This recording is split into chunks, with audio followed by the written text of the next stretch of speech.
Hello, everybody, and welcome to the Affiliate Summit webinar, Top 10 Things You Need to Know About Social Media with Shannon Vogel of the Be Seen. Thank you for joining us. As a thank you to all of you attending this webinar, I will be sending you a follow-up email with a 10% discount code to Affiliate Summit East 2012, which is taking place in New York City, August 12th through the 14th. And you can see on the screen before you the passes we have available, the Networking Pass, which is $249 currently, the Networking Plus Pass at $549, the VIP Pass, and the All Access Pass. If you would like to see more information on Affiliate Summit, you can go to affiliatesummit.com. If you are interested in participating in a tweet chat for Affiliate Summit, which is basically like doing a webinar without a presentation, then you can contact me at maryp@affiliatesummit.com. If anyone is interested in tweeting about this webinar today, please do so at #AskSomeWebinar. So before we get started, today I'm going to go ahead and introduce Shannon Vogel. She has been in the business for quite some time now. She changed her focus from a retail background. For 10 years she was in retail, and she decided to help business owners and executives promote and grow their business through social media.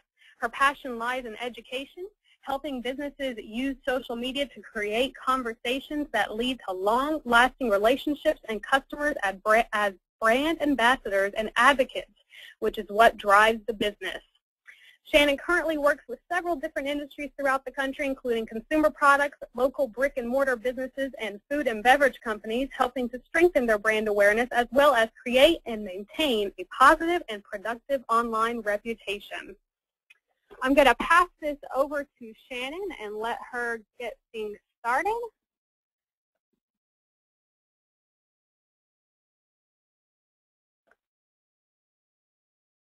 Hi, Shannon. How are you doing today? Thank you so much for joining us with this Affiliate Summit webinar. Thanks for having me. I appreciate the opportunity. I'm going to let you take the reins, and I'll be here just so everybody knows we are recording this webinar, and we will post it after the fact. So if you try to take a lot of notes and you're unable to do so, don't worry. You can watch the video on playback. Also, if you have any questions, please type them into the questions pane, and I will answer them for you or ask Shannon to answer them. So take it away, Shannon. Thank you so much again. So hello, everyone. Today I want to talk to you about the top 10 things that you need to know about social media that will basically give you a great overview of some basic strategy and fundamentals, and also a couple of tips on how to keep you out of trouble with your customers.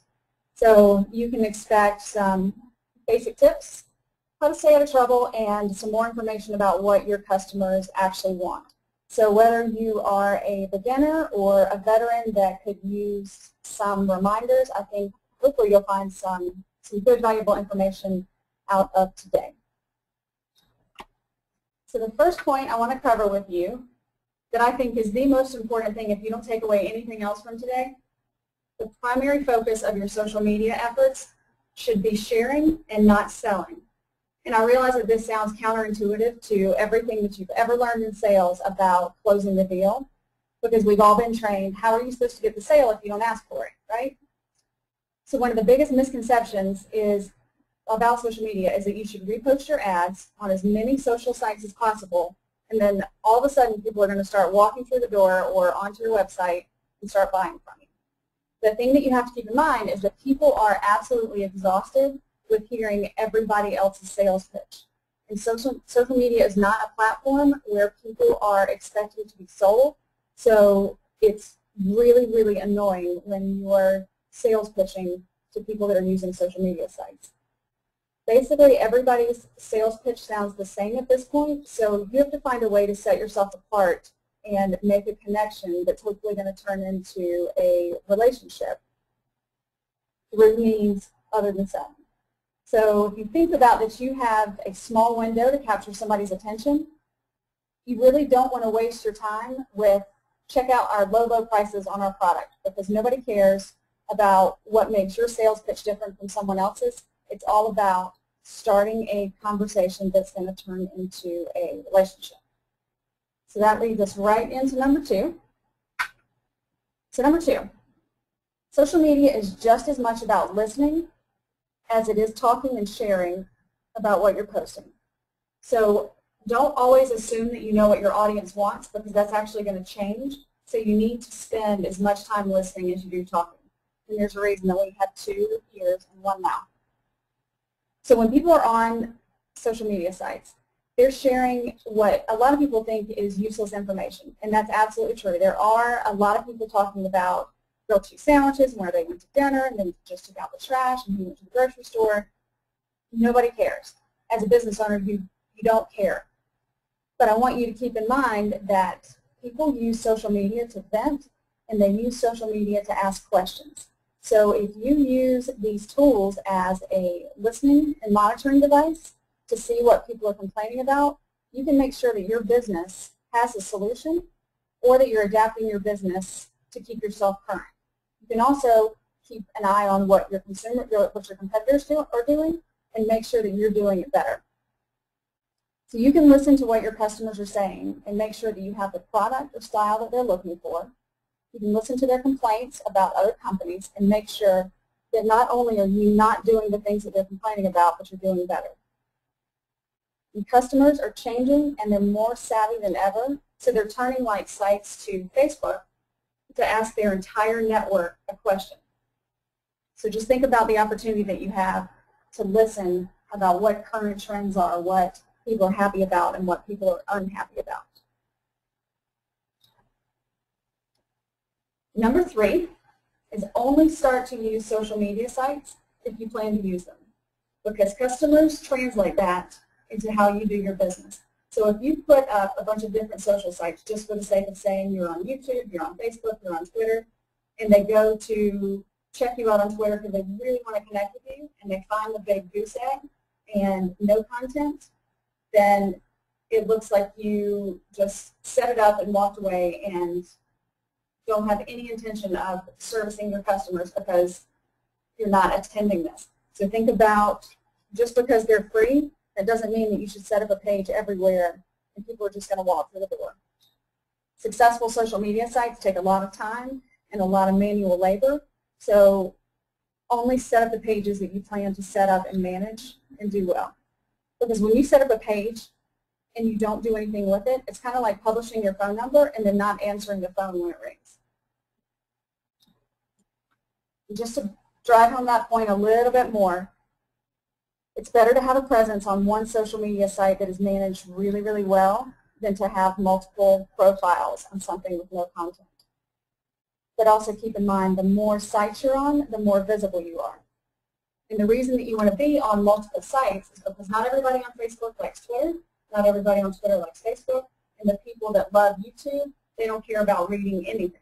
So the more places you can have your message spread, you're going to have your message on the platform that people want when they want to find it. But again, it's only important if you can manage it and manage it well. So number 5.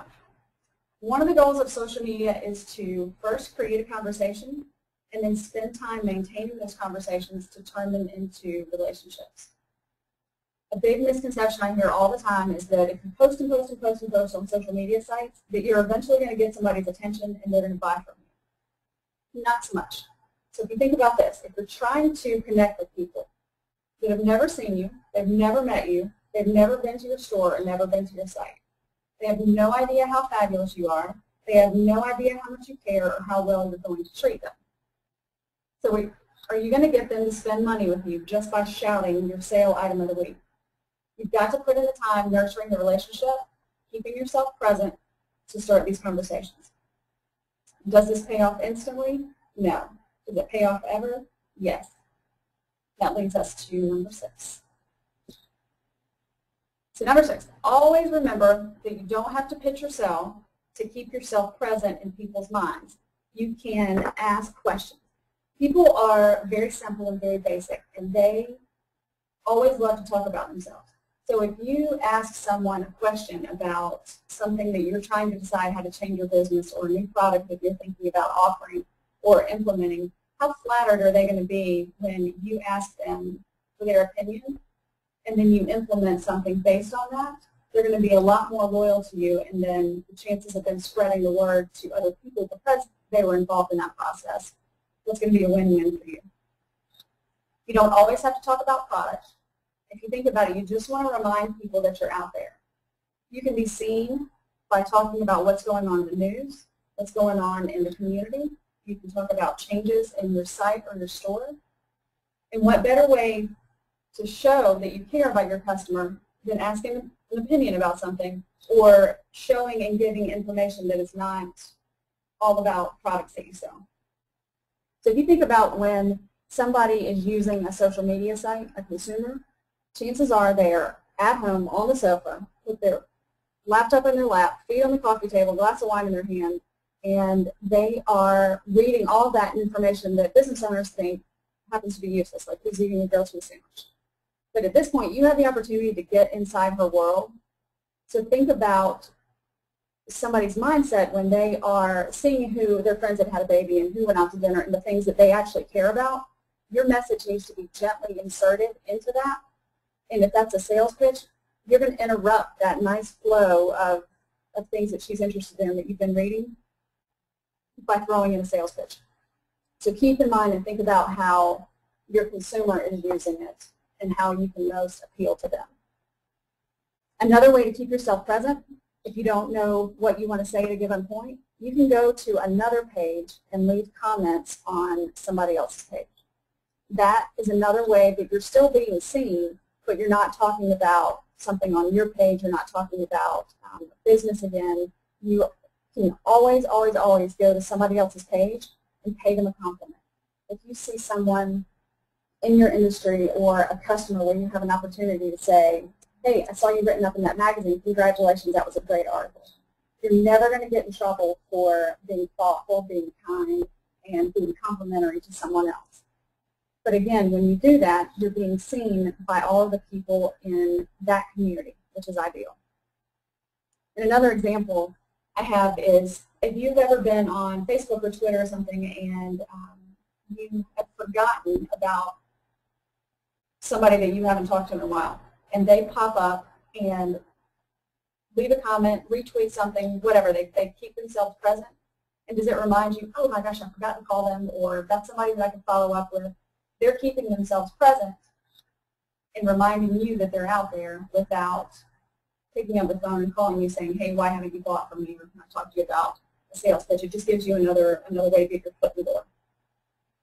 Another thing I'd like for you to take away from this is I know a lot of times everybody's been trained to ask for a call to action at the end of a post, but people, because they're getting savvier, they are smart enough to know that they can buy from you. So if you just give them helpful advice, educational advice, something inspiring or something informative, they're smart enough to know that they can buy from you. They don't need to be told what to do. So rarely do you need to remind people that they can purchase from you after you've given them this great helpful advice, because then it looks like you just gave them the advice in order to get business from them. And another way to do this is with number 7.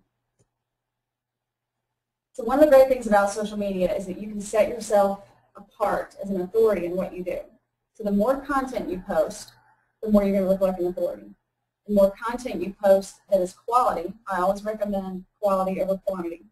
The more quality content you put out there, it's sitting out there for people to find when they want to find it, not when you decided to post it. So for example, if you have a blog with a ton of content and people can go to your blog, search for what they're interested in by category, and if they see that you've written 7 posts on the item that they're interested in, that's going to make them think, oh, this person really knows what they're doing, they really know this industry. Automatically, I can trust them, so they would be a good person to give my money to, because people actually care about who they're spending their money with. This approach can help you reach customers no matter what stage they're in. So for the customer that's ready to buy, what's better for them to scan your blog to see that you have a ton of posts on a variety of different subjects to show that you know a lot about what you do and you took the time to share the information. So if you keep in mind to give customers free helpful advice with no strings attached, this is also going to build loyalty. So for the customer that's not ready to buy yet, who do you think they're going to choose when it comes time to making their buying decision. They're going to choose the company that's been giving them all this free helpful advice slowly and steadily along the way.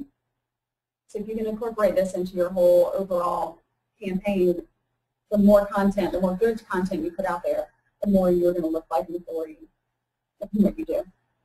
So for the customer that's already purchased from you, you can give them follow-up tips to something that you've already sold them. And this does several things. It shows them that you care about the method of sale. It again shows that you're an authority. And it gives them a reason to keep paying attention to you until they're ready to buy again or until they're ready to recommend you to a friend, which is huge. Because if you spend all the time getting this person as a customer, and you can turn them into your brand ambassador where they're telling their friends, their sister, their cousin, anybody that asks that you're a good company to shop with, that's a huge and powerful thing. Number 8, social media is different from traditional media because once it's out there forever. So again, it's out there when your customer is ready to find it, not when you happen to put it out there. So this goes for traditional media and it goes for what you do on the internet as well. So if you get written up in a magazine or run an ad or something in a magazine, chances are that's going to end up in a recycling bin.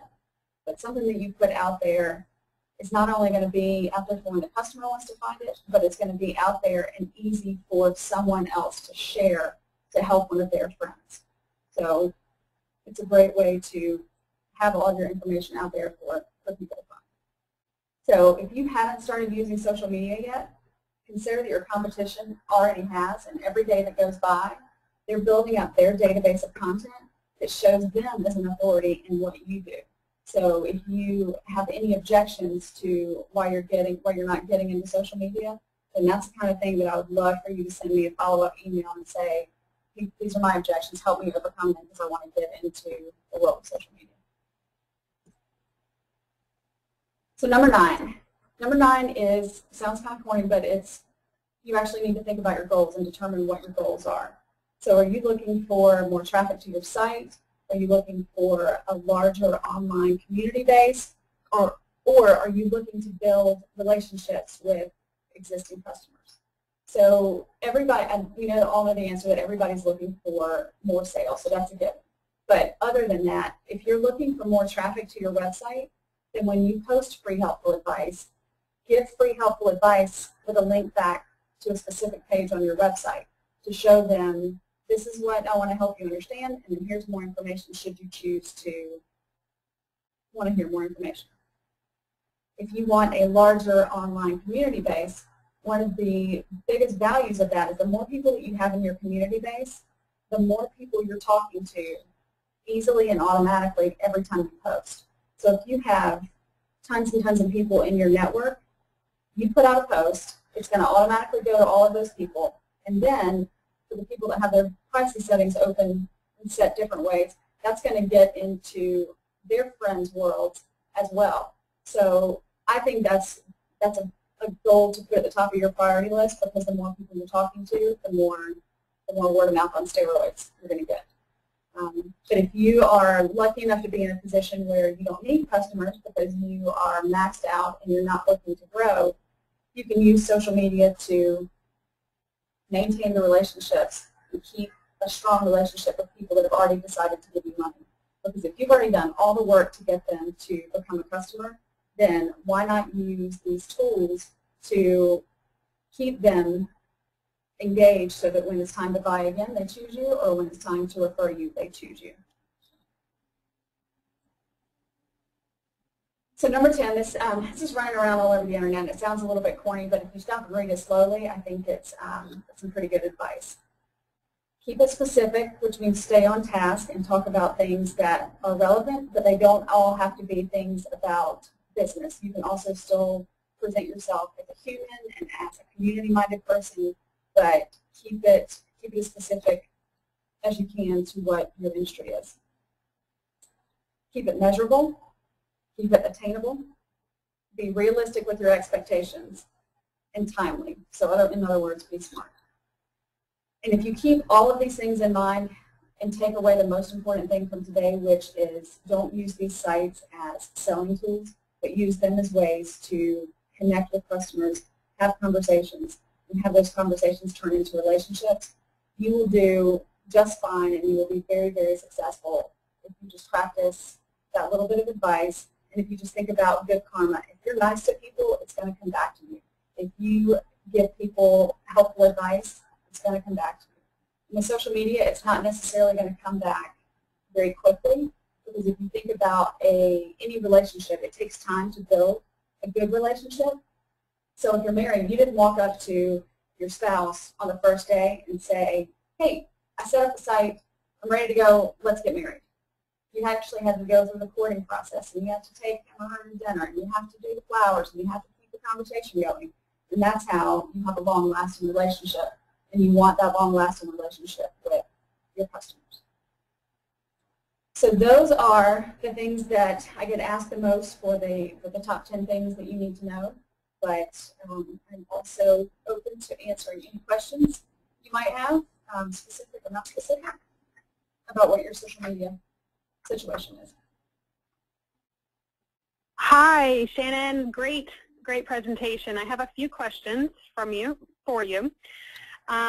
One is, can you give us some examples of how to develop the relationships? Yes. So think about relationships that you have with people. Ask questions about what they're interested in. Get their feedback on something.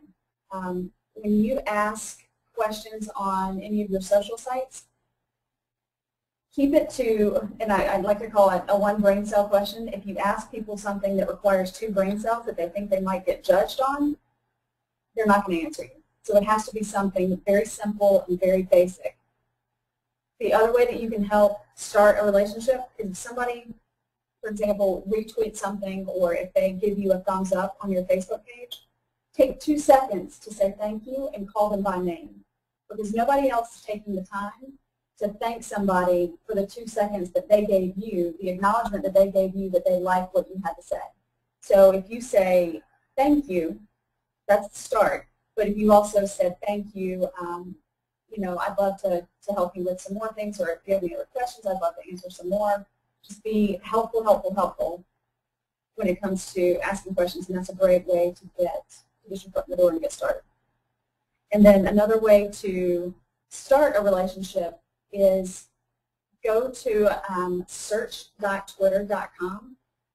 And if you've never been there, it's once you're logged into Twitter, you can go in and search for phrases, search for keywords, and if you are a local business, you can search by location. You can also search for positive versus negative. And because it's Twitter, where you can connect with people that you don't know and you don't plan to ever know, monitor conversations that have something to do with your industry. And if somebody is saying they're frustrated because they had a bad experience somewhere, or any possible reason that you can jump in, then jump in and offer some help. And that's a great way to start a relationship. And for those of you that know Janine Crooks in the industry, I will tell you that she has a brilliant way of starting relationships when she goes to conventions. She will go to a conference or a convention and just scan the hashtag feed and see what people are saying. So every time we're together, somebody's asking for directions, somebody's looking for a suggestion on where to eat, somebody doesn't know like where everybody's gathering, they don't know where registration is. And she'll just very gently jump in and say, hey, here's the answer. If I can help with anything else, please let me know. And by the end of the conference, there are people buzzing around saying, hey, have you found that Janine lady yet? That was so helpful. That's a great way to start a relationship, just by being helpful. Excellent. Another question you have is, do you have a list of the top 3 to 5 social media sites for a business category, or does it depend on demographics of the site? That's a great question. So it depends on what you do and what your goals are. So generally, for most businesses, it's safe to say that Facebook is a good tool for you if you have customers, because it's huge, because it's you have the opportunity to run Facebook ads to get more people into your community. But if you have enough customers and you're really interested in learning more about what others are doing, keeping an eye on trends, then I think Twitter is a great tool for that. If you can commit to YouTube, commit to doing videos, YouTube is so incredibly powerful because people don't like to read anymore, and because people are actually going to YouTube before they're making buying decisions. So you can use YouTube to educate people and also give yourself a face and a voice and show that your company is human. But a lot of people have the objections of, I don't know what camera to use, or I don't look good on camera, or I don't know how to speak on camera. The good news about YouTube is that you can do that, and you actually don't want to look so perfectly professional. It's okay if you stutter a little bit, or if you sneeze, and anything like that that shows that you're human and this is not a paid advertisement. That's a great way for you to get connected with people. I would say that 9 businesses out of 10, I'm always going to leave that one open because I'm not sure who calls in the audience today. I think that everybody should take the time to fill out their profile as completely as they can on LinkedIn. And if you are that type that likes to listen, I think it's very important for you to take advantage of LinkedIn groups. And then the one tool that, that we didn't talk about a lot is Pinterest. And if you have any kind of product that you can take advantage of the visual that comes with it, it is growing so fast and it is so powerful because it is so simple. It has no social anxiety that comes with it. It's very efficient. And again, it's all visual. So I think it's, to some extent, it's more successful even than video because it's faster and it's the word of mouth that spreads so quickly. So those are the ones that I would recommend. Great. Thank you so much. If anybody else has any more questions, you can enter them into the question pane. Otherwise, we don't have any other questions, Shannon. Thank you very much. If you want to put up your contact screen, this way everybody can contact you after they have any further questions. I will also send you a follow-up email, and I will copy Shannon with this email as well. And I'll send you the link to this video for your reference as well. Let's see if we have any more questions. How much time should we plan to do this each week? Shannon, that's another question for you. Oh, how much time should you plan for social media? So the more you put in, the more you get out. It depends on how many tools you have, but you can use management tools like TweetDeck or Hootsuite. That if you just want to have a good, solid presence, but not necessarily own the market in social media, you can post a little bit of content that's higher quality. Pay attention every day to the people that are talking to you and about you, because one of the critical things about social media is responding to customers' comments as quickly as you can. So you can get away with as little as monitoring the conversations, checking out what's going on, 20 minutes in the morning and 20 minutes at night, just for a very, very, very basic presence on a couple of sites. But the more you can find time, the more you're going to get out of it. And to extend that a little bit, a lot of times I'll tell people when they say, I don't have any time at all. The first thing I'll say is if you drink coffee, put coffee in one hand and type with the other hand, and knock out 15 or 20 minutes while you're drinking your cup of coffee. If you use a smartphone and there's a line at the bank or wherever you are, there's a line in front of you, jump on your smartphone and search on Twitter to see what's going on. Respond to comments from your phone. If somebody calls and says, hey, I'm running 15 minutes late, I can't make it for the meeting, and you know you don't have time to start something else, then use that time to see what people are saying, respond to things. And you can take a 5-minute break here and there and everywhere and just even go out and leave a compliment on somebody else's page, and you'd be surprised at how quickly that can come back to you just by taking 5 minutes to be nice.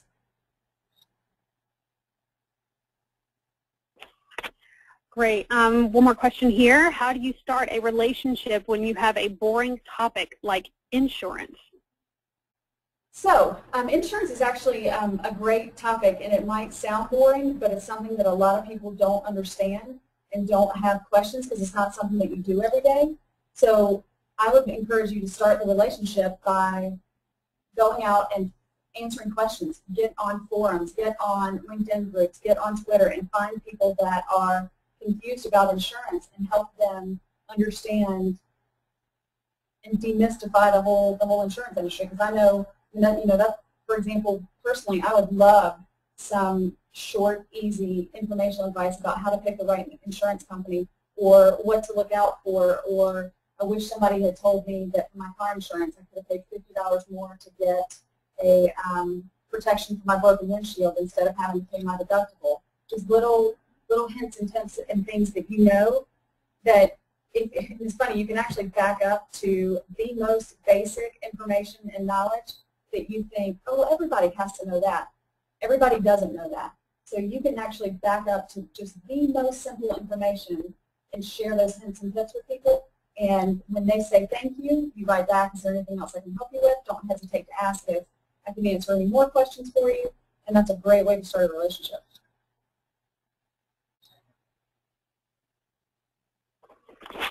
Okay, great. Well, that is all the questions that we have for today. Thank you so much for taking the time to do this presentation for us, Shannon, and thank you everybody for attending. And if you have any more questions for Shannon, you can send her an email at thesocialite@bb-scene.com. All right, thanks everybody. Have a great day. Thank you, Shannon. Thank you. Have a great day.